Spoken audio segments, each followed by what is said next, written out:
Your Steve Jones Show podcast is loading now. The Steve Jones Show podcast is sponsored by Sunbury Motors, North 4th Street in Sunbury, and Sunbury Motors Kia, routes 11 and 15 in Hummel's Wharf.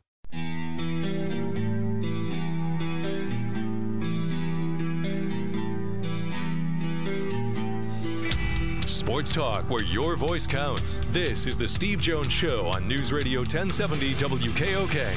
Now, from the Sunbury Motors Studio, here's Steve Jones.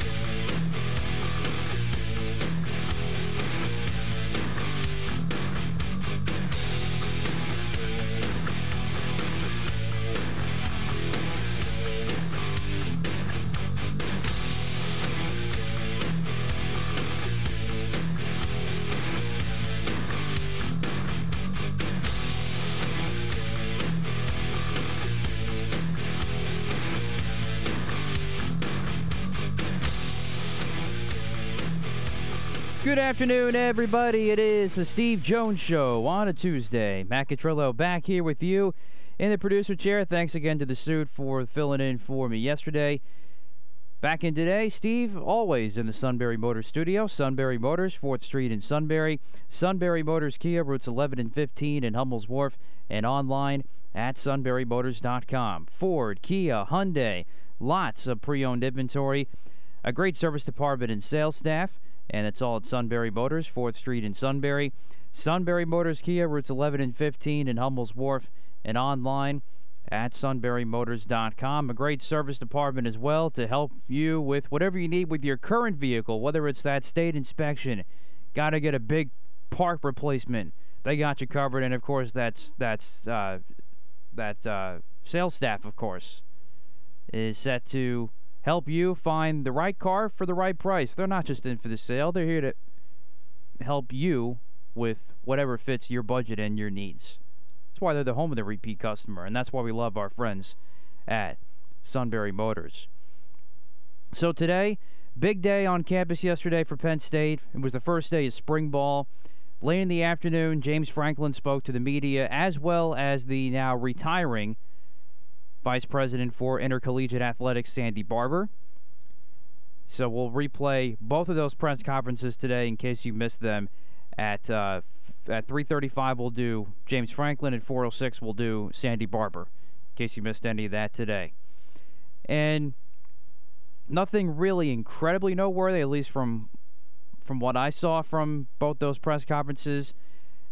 I still find Sandy Barber's retiring a little bit interesting, considering, of course, you have the new president coming in, though she said she made it very clear that it has nothing to do with the new president coming in, and really likes the new hire as far as that goes. But also, too, what work is left to be done with the big project of kind of revitalizing and renovating all the different parts, different athletic buildings, including the Lash building, which I believe, if I remember correctly, is almost done or still in the process of. I can't remember off the top of my head, but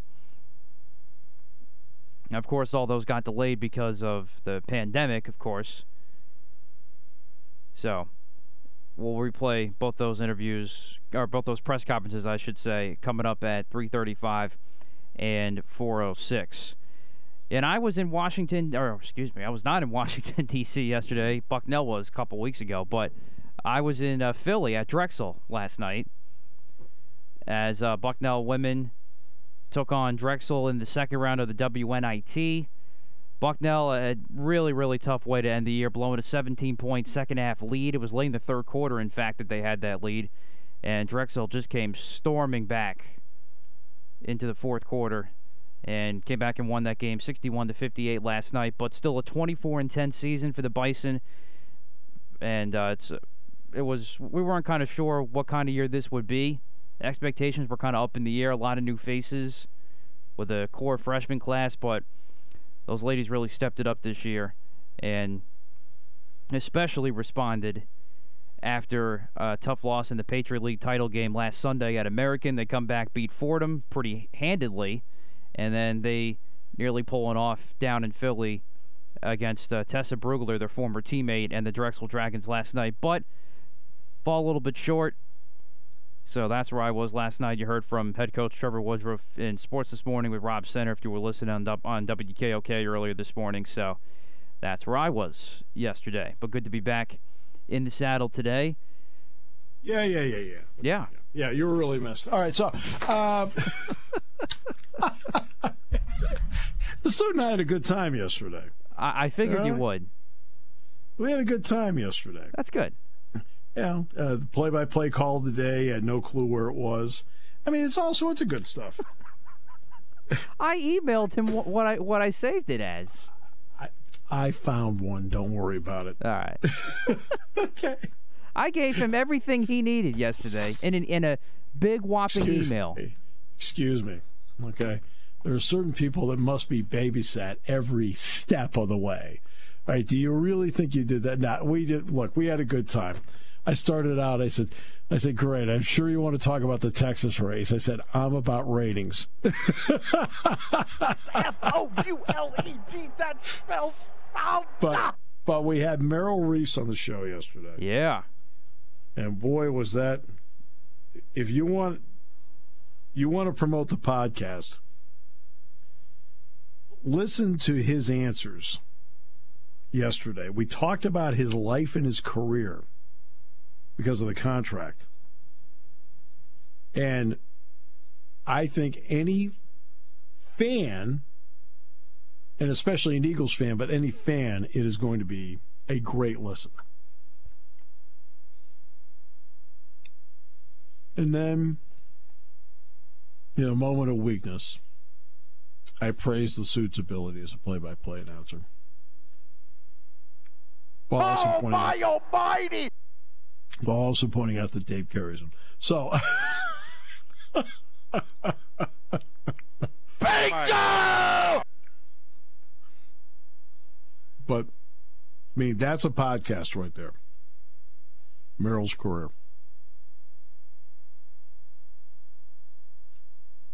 Gave some fascinating answers yesterday. You, my friend, have a problem.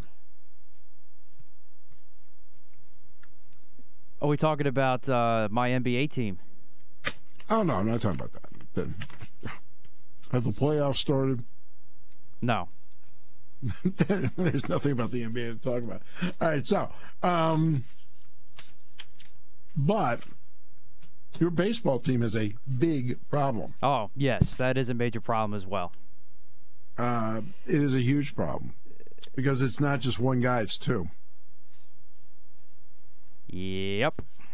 Because the two guys that are not vaccinated for the Yankees that we know of, even though it's like, because it's interesting, because Judge gave what I call the Aaron Rodgers response. Yes. Which means it's no. Okay. No question. And the other one's Anthony Rizzo. Meanwhile, the Mets, it's Jacob deGrom. They don't know about his status, and they don't think it falls on the side of New York City.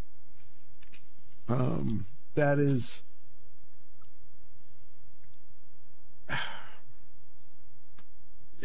The mayor today came out and said, hey, look, oh, jeez, the dog.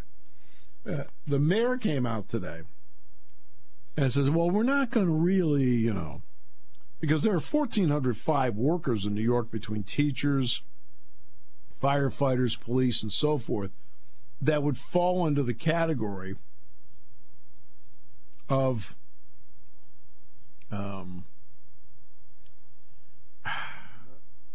that would have to be taken care of first before they turn to Kyrie Irving, Aaron Judge, Anthony Rizzo, and Jacob deGrom. I mean, in all fairness, I know they're the more high-profile ones, but others that have been out of work, that are city workers on an everyday basis, would have to be probably the first ones that would be looked at. And the Yankees play early on at home, and then the first week of May, they play at Toronto. Well, they won't be able to play in Canada either. So as Aaron Boone said, we've got a little problem in the middle of our lineup right now. He wasn't just referring to his Motrin-taking fan base.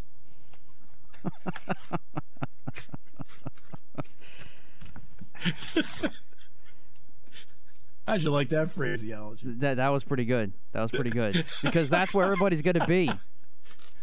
If this is what's going to, if this is how the season's going to start. Well, and what's interesting though is and look, I know it's New York City. I got it. Okay, I understand that. So each city has to do it, and it's been the epicenter of what's been going on. I understand that.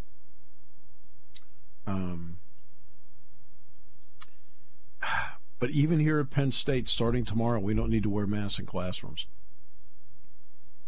Now, the vast majority of the university is vaccinated. All right, so that is a fact. But they're also backing off on the testing part. Very interesting. And also, may I add, Steve, the mayor in that same press conference announced that as long as the COVID numbers remain relatively low, and they've been kind of up and down lately in New York overall, that should be pointed out too. But they mentioned for your dog's upset too about this. Hush up. Come on. You're a Red Sox fan. Xander Bogaerts is fine. You'll like Trevor's story. Easy up. No, Ease maybe up. he's happy about this. I don't know. But anyway. No. She's 5 months old. This is her first full baseball season. There you go. I don't blame it. I don't blame her. But he's taking down the he's making she's mad at me. She's mad at me. She wants me to go upstairs and play with her. Oh, of course. What? Hey, Yappy Dog. What are you doing? I'm right here. Hey, see, Mom's not home right now. Ah, there we go. And to be honest with you, the dog is actually a little more inclined toward me anyway. Ah. Like it's that baseball season. He wants to watch with you. I know. What are you doing, you yappy dog? What are you doing, huh? What are you yapping about? When you hear from James Franklin, I'll play with it. Yeah, there we go. You got to wait your turn just like the New York teams have to wait their turn with this COVID stuff. Well, you're just going to have to wait your turn on championship, so you're, I'd say, 3 decades away. But anyway, so that what the mayor of New York said today is, you need to talk about the school thing with Penn State. Well, he's also, as long as the COVID numbers are good in New York, children ages 2 to 4 in daycares will have masking that'll be optional beginning of April. So I'm just throwing that out there too. There you go. And again, 2 things I'll say to this. One, we talked about this before. I brought this up last week. New York loves its sports, but this is a baseball town. This is going to be a major problem economically for the city if people are going to the ballpark and they're not seeing their top players like Jacob DeGrom and Aaron Judge, and then even for some cases Anthony Rizzo. That's number one. Number two, you are outside. That's all I'm going to say as far as the COVID stuff. Look, I don't want to start that conversation, but... All right, well, here's where it gets a little bizarre, okay? And it gets a little bizarre in this regard. Let's go to Kyrie Irving for a moment. Kyrie Irving, because obviously judging those guys, they're together down in Florida. If the game is in Charlotte, Kyrie Irving can play, which means he can travel on the plane, which means he could be in the locker room, which means he could be on the bench, which means he can be out there sweating all over the place on the floor and banging left and right with LaMelo Ball and Miles Bridges and guys like that, right? Okay? But when he gets to New York, he has to sit in the stand. And he's allowed to sit in the stands. He's allowed to sit in the stands. Absolutely. But he can't go to the bench. There's just too many areas where you sit back and go, okay, excuse me, over here in the back, this doesn't make any sense to me. That's the problem, is the lack of common sense with it. Right? You think so? Oh, the knucklehead wants to go outside. All right, all right, you can go outside. Hold on. We'll take a break while I put the dog outside here on News Radio 1070 WKOK.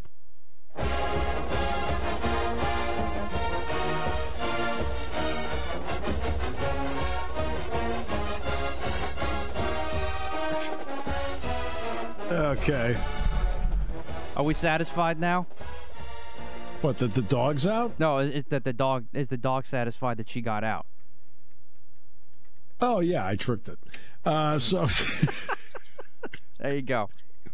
That's what you got to do. That's the bottom line. But, yeah. So, that is... One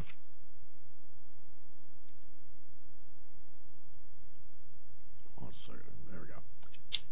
Yeah, that's a problem right now.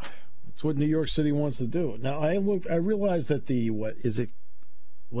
B2, it's a stealth variant? Yeah, a BA, it's the BA2. Yeah, that's starting to creep up a little bit. It's really bad more in Europe and Asia, but there are some cases in the United States, and everyone has the big fear right now that could be the next COVID wave, but it's hard to say yet. But if it's milder than the other one, which apparently it is, I don't see much change. I think there are a lot of people. There will be people that are absolutely entitled to be cautious. Absolutely entitled to be cautious. No getting around it. Okay? But I think there are a lot of people that are like, nah, I'm done. Now, is that the right reaction? I'm not going to sit here and say what's the right reaction or not. I'm just telling you what I think the reaction is right now. And because I've had people come to me, I'm just done with this. And then there's Aaron Judge, who evidently was never into it to begin with. This is your guy. This is your guy. Yep. This is the middle of your line. It's the middle of your line. This is okay. You're all jumping up and down about Rizzo. Can't play. Why do you think we need the Motrin? I finally get baseball back, and now I can't see the two guys in the middle of my lineup because of this ridiculous rule. You traded Luke Voigt. You could have kept him. I would have been fine keeping him, but I was indifferent about him. But I guess now they could have used him.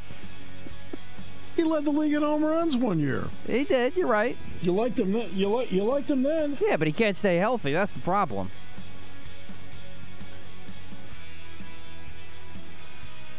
You're so picky. I'm not asking for much. I'm asking you to produce, and I'm asking you to be on the field or the court. That's all. What's the deal with your Sixers now? I don't know anymore. I'm losing track. Taking your calls at 800-795-9565. This is The Steve Jones Show on News Radio 1070 WKOK. Now, from the Sunbury Motors Studio, here's Steve Jones. Sunbury Motors, 4th Street in Sunbury. Sunbury Motors Kia, routes 11 and 15, Hummels Wharf, and online at sunburymotors.com. Ford, Kia, Hyundai. Oh, the best in new inventory. Great pre-owned inventory. Wide variety of it with the Sunbury Motors Guarantee. A service department that takes care of the routine. Inspections, diagnostics, bodywork, you name it. They're fantastic. All at Sunbury Motors, 4th Street in Sunbury. Sunbury Motors Kia, routes 11 and 15, Hummels Wharf. And online at sunburymotors.com. One quick note when we talk about, wait a minute, why can Kyrie Irving play in Charlotte? Why can he play in Minneapolis? Why can he play San Francisco, for example? But at home, he has to sit in the stands with the fans, can have no contact with the team. Okay. And we talked about Aaron Judge, Anthony Rizzo, Jacob deGrom as three prominent players that it is suspected are not vaccinated based on their answers, which means they could not play in Yankee or Mets home games right now and also could not play in Toronto, correct? the NCAA tournament, and I just did the Big Ten tournament in Indianapolis.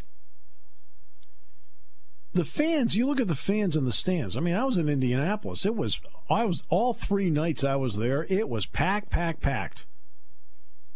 And nobody had a mask on. The players don't have a mask on. The coaches don't have a mask on. You watch the NCAA tournament. Players don't, coaches don't, referees don't, fans don't. But the people at the scoring table do.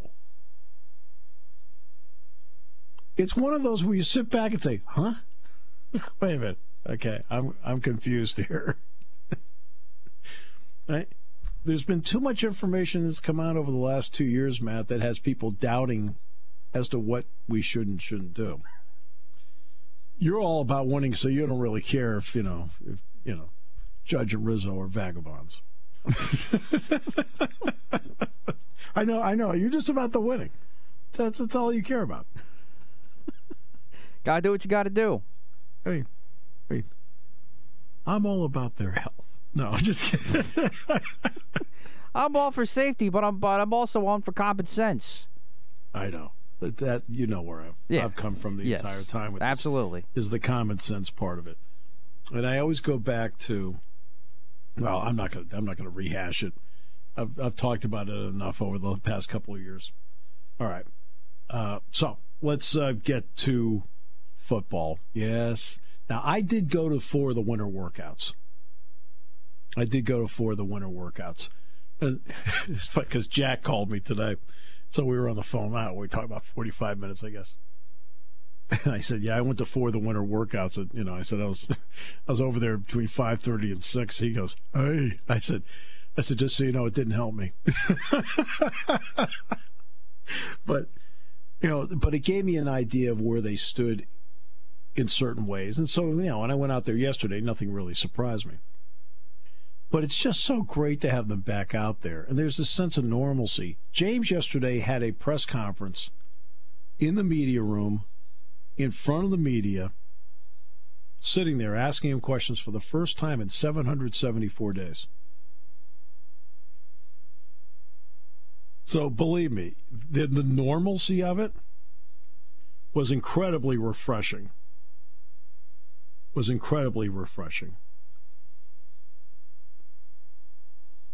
And before I get to that, very quickly, the opening round of the NCAA tournament is averaging 3.07 million viewers. 3.06 for the opening round, 3.07 for the second round. So that's incredible. I'm sorry. Now that's... let's see. Actually, it's the second round at 9.1 million viewers. How about that? It's 3.06 per network, I guess. So that's how it worked out to 9.1. That's the highest in 4 years. How about that? I mean, people are wild. I mean, Duke, Michigan State at 11.2 million viewers. Tennessee, Michigan at 9.8. Kansas, Creighton at 8.7. Villanova, Ohio State, 8.6. Baylor, North Carolina, 7.1. Murray State, St. Peter's had 6.7 million viewers. How about that? Gonzaga, Memphis on TBS, 4.4 million. Kentucky, St. Peter's, 5.4 million on Thursday night. The only one that did not crack 500,000 was Baylor, Norfolk. I know you're shocked. And the other one is Texas Tech, Montana State. But, I mean, how about those numbers? Phenomenal. All right. So let's get James Franklin yesterday. Talked to the media, gave an overview of his football team. And look, when I'm sitting there listening to his answers, I think you guys know that because of I'm extremely fortunate to have continued to have the access I've had.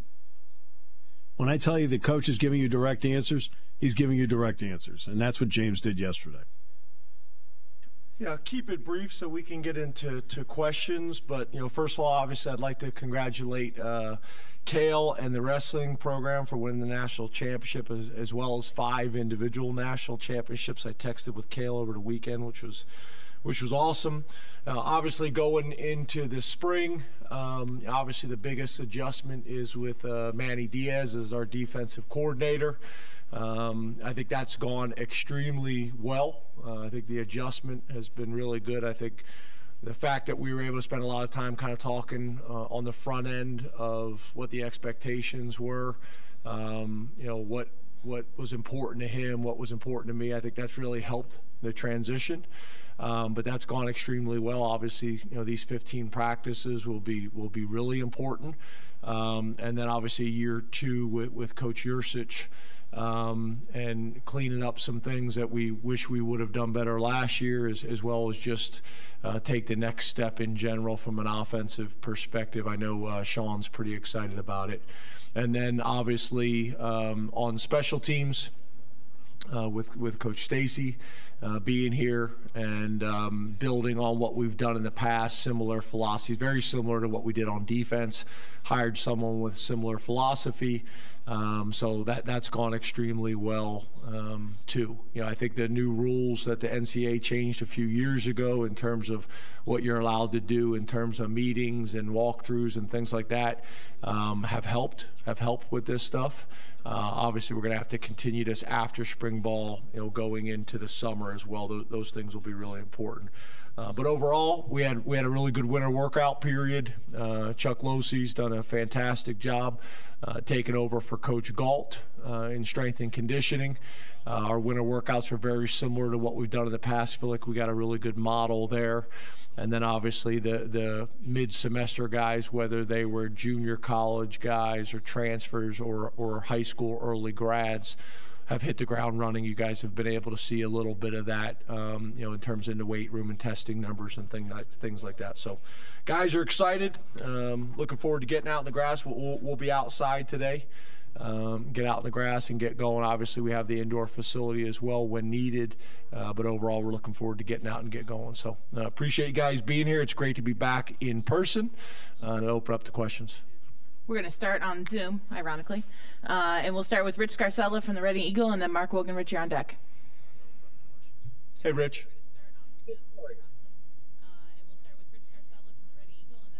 James? Yeah, I can hear you now. Okay. How are you? Good. How are you? I'm well, thanks.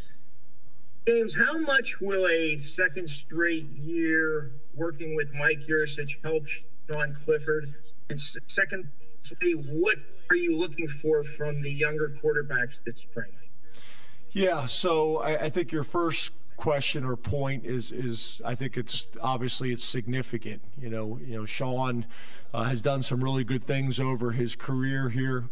His ability to have the same offensive coordinator 2 years in a row, same scheme. Obviously, we tweak some things every offseason and make some adjustments when necessary. But I think it could have a big impact, not just in terms of his understanding of the offense, but really their relationship. Him understanding how Mike works, how Mike operates, and vice versa.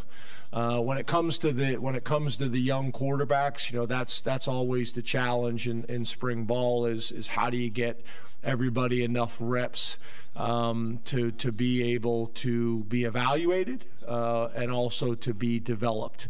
Because it's not just about the quarterbacks, it's about, do you have enough depth on the offensive line? Do you have enough depth at wide receiver, tight end, so on and so forth, and then also from a defensive perspective. So we actually have a tryout today from the university as well, which we do every semester, and that may help us in a few situations where we're a little bit thin. But yeah, I think that'll be a big focus. We'll probably go back and forth with those guys. One day they'll get reps with the threes. One day they'll get reps with the fours. Kind of rotate back and forth. And then as this thing adjusts, obviously there could be some opportunities to take reps with the ones with Vayu and reps with the twos and threes with Probula and Alar. So we'll see how that whole thing plays out. But right now that's been a big emphasis of spring ball is how do we make sure everybody's getting reps and getting evaluated. So Wogie's in the room and he snuck in on me, so we'll catch him later. That old trick. I know, right? He's hiding in the back. Frank Bodani, York Daily Record, then Mike Gross. Hey, James. Hey, Can you Frank. hear me okay? Yes. How you doing, man? Okay, great. Okay, real good, thanks. Your running game, but your offensive line in relation to your run game, how do you work on getting that better this spring, particularly the offensive line part of it? We've heard a lot about, this year the line's going to be better, this year it might be different.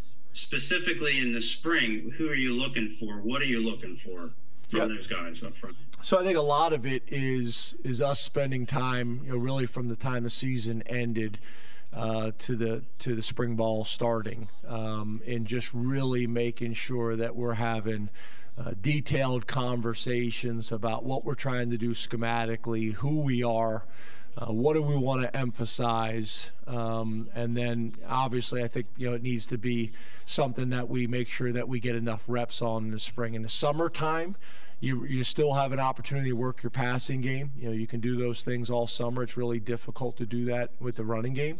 So making sure that these 15 practices that we're getting enough reps there, from a scheme perspective, from a technique perspective, and that we're emphasizing it enough. But I think there's been really good discussions. Obviously, we all know that's an area that we must improve on. And then I think it's also not just with the offensive line and tight ends, but it's also with our running backs' ability to break tackles and make people miss. That has to be emphasized as well. So, combination of all those things factoring in together, and Coach Trout and Ty Howell and Jaywan Sider, really taking a lot of responsibility and ownership in that as well. Mike Gross, LNP News, and then we'll go to Donnie Collins. Good afternoon, James. How are you? Hey, Mike. Good, man. How are you? I'm good, thanks. You seem to me, in the last couple of months, it seems like you've made what seems to me like a significant number of hires in the support staff, the analysts, and so forth. How close are you to where you want to be in terms of the size of that group, and what do you think they're going to give you? What do you think you're going to have kind of at your disposal that maybe you didn't have a year ago as a result of adding to that group? Yeah, I think we have made some strides there. Obviously, my new contract was a big part of that. I think it probably seems a little bit more magnified for you guys, than maybe it is, because not only are you bringing in some new people, but you're also replacing some people that moved on. Typically these positions, as you can imagine, they're not usually long-term positions. They're either young guys that are transitioning from being a GA to a full-time coach, or they're coaches with tremendous experience that may be out of work that you're able to bring in, for a year, keeps them involved in the game, and allows us to gain some experience and some perspective. And really that's what it's about. It's about manpower in recruiting. It's about manpower in terms of when we're breaking down film and when we're watching tape, that we have enough perspectives in the room and enough experience in the room, and then obviously it also helps you obviously in terms of manpower when it comes to game planning and those types of things. So there's tremendous value in it. We have taken some really good strides. I'm pleased with the strides that we've made. Obviously my contract was a big part of that. But I'm excited about, obviously, when you get guys like Danny Rocco, to be able to join our program, not only his experience in the NFL, his experience as a head coach, his experience as a coordinator, he's also a letterman. I think that's also been an emphasis that you've seen in our staff as well, having, I can go on and on, obviously Dan Connor and so on and so forth. I think that's been really valuable, and it's been exciting having these guys back involved in the program. But I think, to your point, we have made some strides there, but I think it maybe appears a little bit magnified based on replacing some people that left as well. We had some GAs move on for full-time positions. We had some analysts move on for full-time positions and coordinator positions. So it's a combination of both. Yes, sir. Donnie Collins, Scranton Times-Tribune, and then Corey Geiger. How you doing, James? Good. How are you? Doing very well. How much do you look What is forward that? to What's seeing? that hat? That's a Scranton Mosbury Red Barons hat. Nice. They don't even exist anymore. Yeah, I played in that stadium. Yeah. When? When I was at East Stroudsburg, we played Bloomsburg. Oh, really? I did not know that. Yeah. That's interesting. I'll probably be asking about that later on. Actually saw Danny Hale yesterday at the National Football Foundation, which was really cool. Got a ton of respect for Danny Hale. Awesome. Yeah, I was wondering how much you look forward to seeing the transfer portal guys at this time of year, and what kind of learning curve do you expect with them coming in? A guy like Tinsley, I mean, a veteran guy that hasn't been in this system yet. How different is he than a kid coming in from high school who you think is kind of a blank slate? Yeah, it's very different.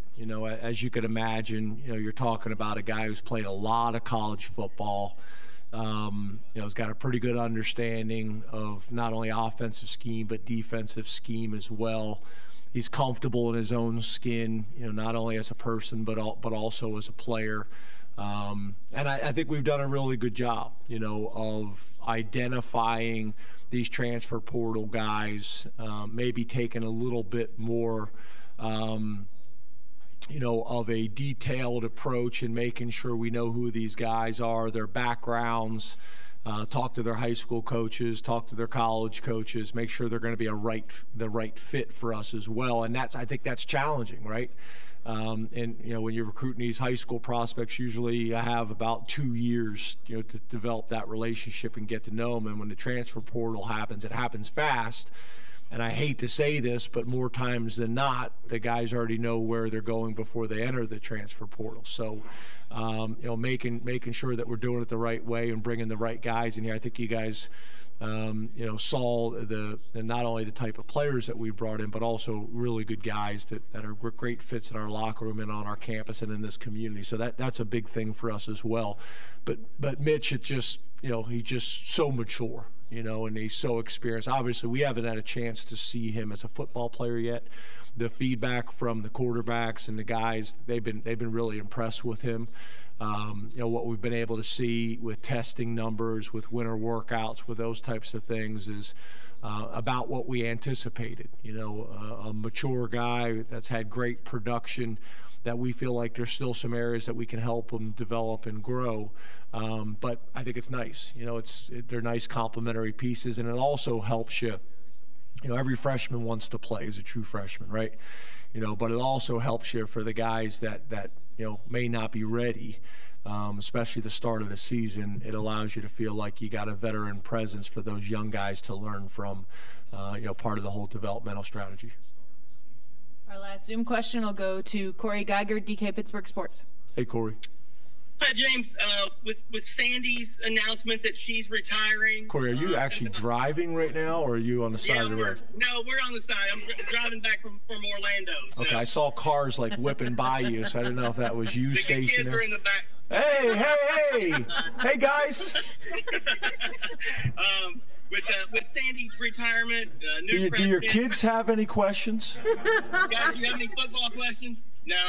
We're in baseball mode. You didn't even give them time to respond, let's be honest. With Sandy's retirement and a new president, how do these things impact the football program, James, going forward with you getting to know whoever the new AD is, the new president, those kinds of things? Yeah, I think it's really important, right? You guys have heard me talk about alignment, for a long time. And, it's kind of a unique deal where I came in as the football coach with an interim, president and an interim AD, and then, was really fortunate because in a short period of time after that, President Barron and Sandy were hired, and I thought we worked extremely, extremely well together. But obviously, with having two significant positions on a college campus, obviously the president and the athletic director, building those relationships and that rapport is critical, as well as the chair of the board in Matt Schuyler. All those positions are really important, but I'm excited right now in how those things are going. But obviously this athletic director hire is going to be critical for the university as a whole, for the athletic department, and then specifically to the football programs. And with that, we will transition to the next part of this, and that is Sandy Barber and what she had to say yesterday as well. We'll do that next half hour, brought to you by Sunbury Motors, 4th Street in Sunbury. Sunbury Motors Kia, routes 11 and 15 Hummels Wharf, and online at sunburymotors.com on News Radio 1070 WKOK. When car repairs get difficult. Well, I just don't know. Me neither. We get good. Sunbury Motors.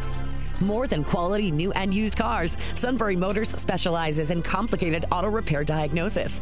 They can handle intricate repairs and even complete auto body with service open Monday through Friday, 7 till 4. And Sunbury Motors has made simple repairs easy. Maintaining your vehicle is necessary. Finding the time to do it is difficult. Welcome to Sunbury Motors Quick Lane. Open 7 till 4, Monday through Friday. Just walk in or call ahead. Relax in their remodeled waiting room with Wi-Fi, beverages, and snacks. While Sunbury Motors factory trained techs take care of your oil change, tire alignments, brakes, and inspections. Quick Lane, 6:30 to 6, Monday through Friday, Saturday, 6:30 till 2. Sunbury Motors, Ford and Hyundai, North 4th Street, Sunbury. And Sunbury Motors Kia, routes 11 and 15 in Hummels Wharf. We take the out of auto repair.